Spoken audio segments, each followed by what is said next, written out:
first evening of the hunt, we spotted a great buck and a few does going over a ridge.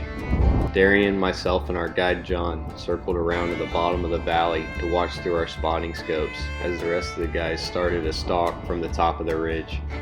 Once we got set up, we were able to range the buck at about 1,400 yards, and we could see Pat, Scott, Steve, and Grandpa moving in from the horizon.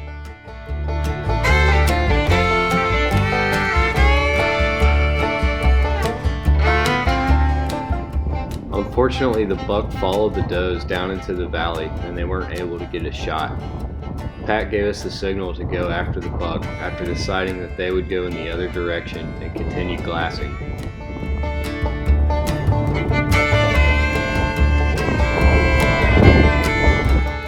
We stalked the buck for the next few hours, following him a couple of miles on foot, but we were never able to get a shot off. The other antelope he was with walked within range as we watched the buck we were after go over the ridge as daylight began to fade.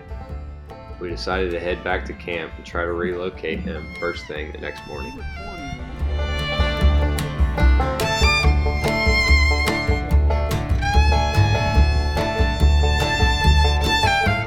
It didn't take long to find the buck the next day. He was working away from us, so we circled around him, hoping that we would be able to cut him off. We stalked slowly, but quickly set up as he began to come up over the horizon within 300 yards.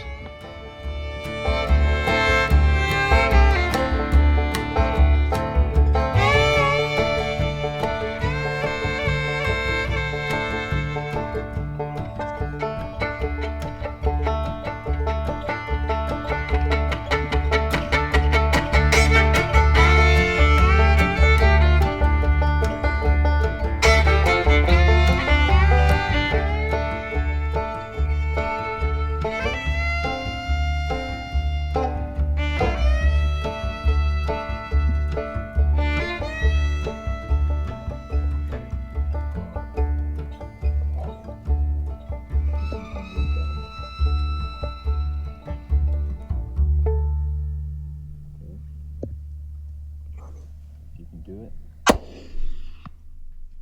Yes, sir! Did I get him? Yes. Yeah. Folded him. He's shaking. Done jokes and I couldn't see. Yeah. I thought I heard it hit though. Yeah, no, it hit. Center mass, buddy. Dead dropped. I got the whole thing.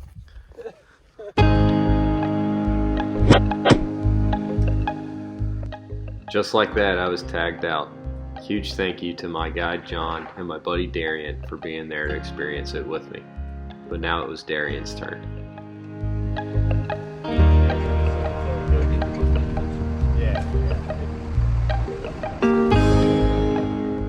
We spent several hours glassing from different ridges looking for a mature buck. After finding a lot of antelope but no shooters, we decided to drive to the opposite side of the ranch and look around in a new area. As we came up over a hill, we were surprised to see a really nice buck and a herd of does about 500 yards away. After a quick glance through the binoculars, we knew it was a shooter, so we rushed to get set up for the shot.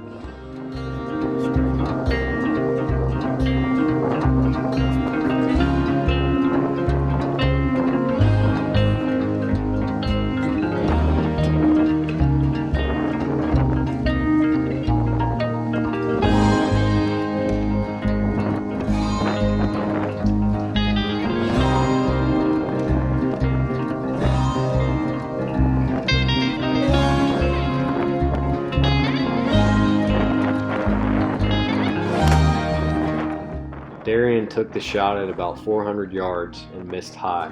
We watched as the buck slowed down in hopes of getting another chance, but the herd of does around him kept Darian from being able to pull the trigger.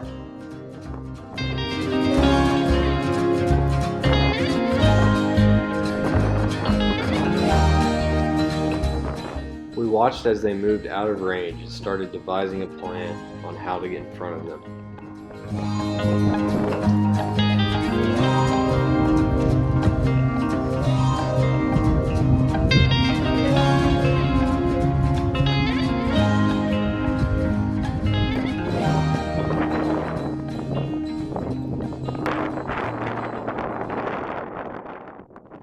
We set up just in time for the herd to come into view. but the buck never presented Darian with a good shot opportunity. We watched as the buck chased his does in the other direction.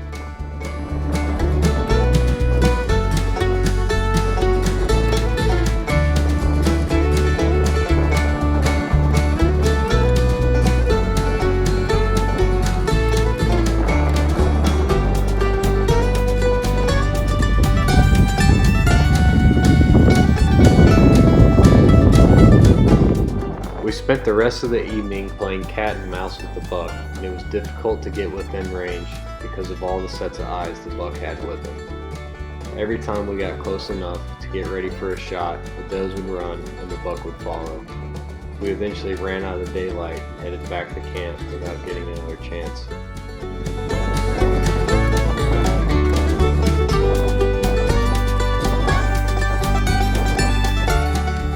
That morning we decided to start the day at the shooting range. We planned on waiting until the afternoon to go and try and relocate the buck.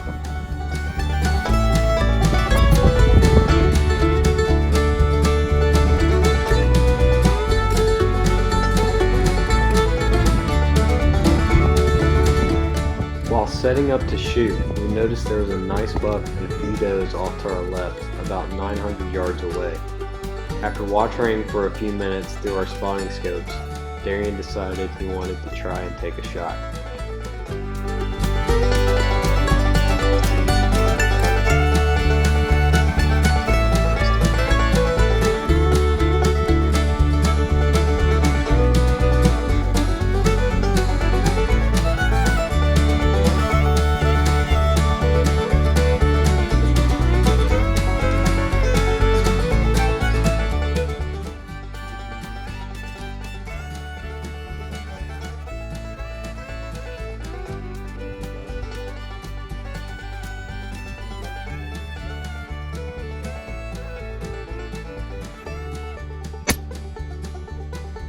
Got him. Damn! Yeah, baby!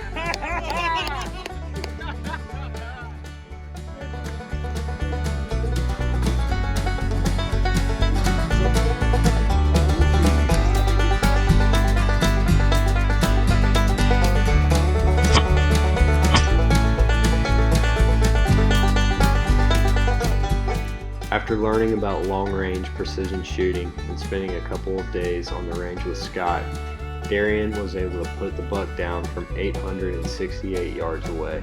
It was an awesome experience for all of us to be there with him. Congratulations, man.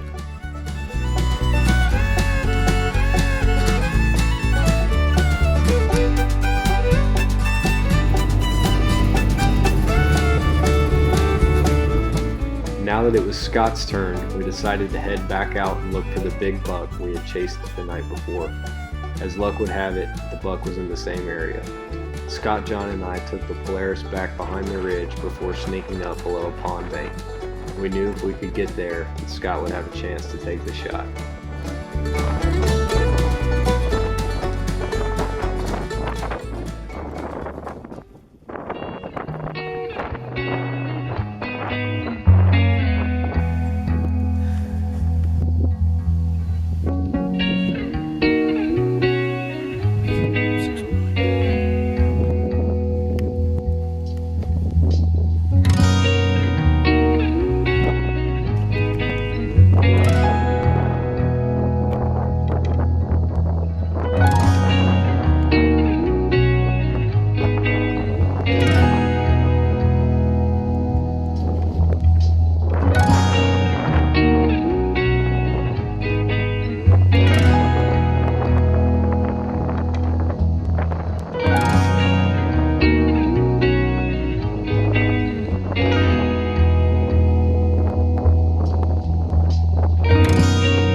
I got him at 523.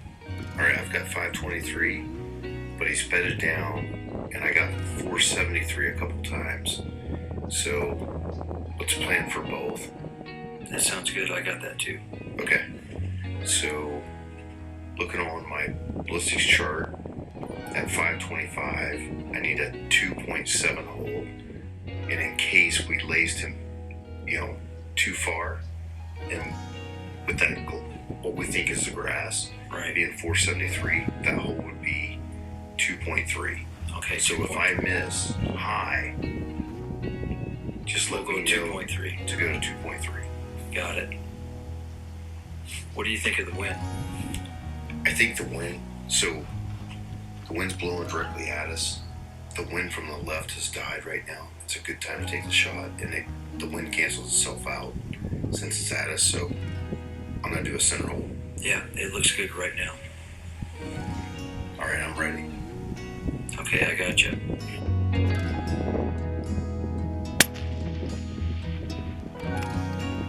Might have just been a touch high. Nope, he got him. He just flipped. Nice shot. But he ran like he wasn't hurt. You got him, man. He did run like he wasn't hurt. 525, baby. Oh yeah, I watched the trace. I thought, I know it went right in. Yeah. Yeah. I couldn't tell if it was high because the way he ran. Yeah.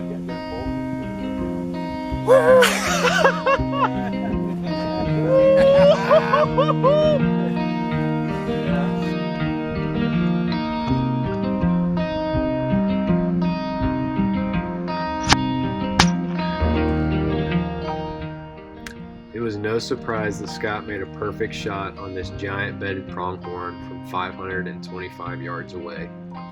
Steve and Darian watched the hunt go down from about a quarter mile away and met up with us to take some trophy photos.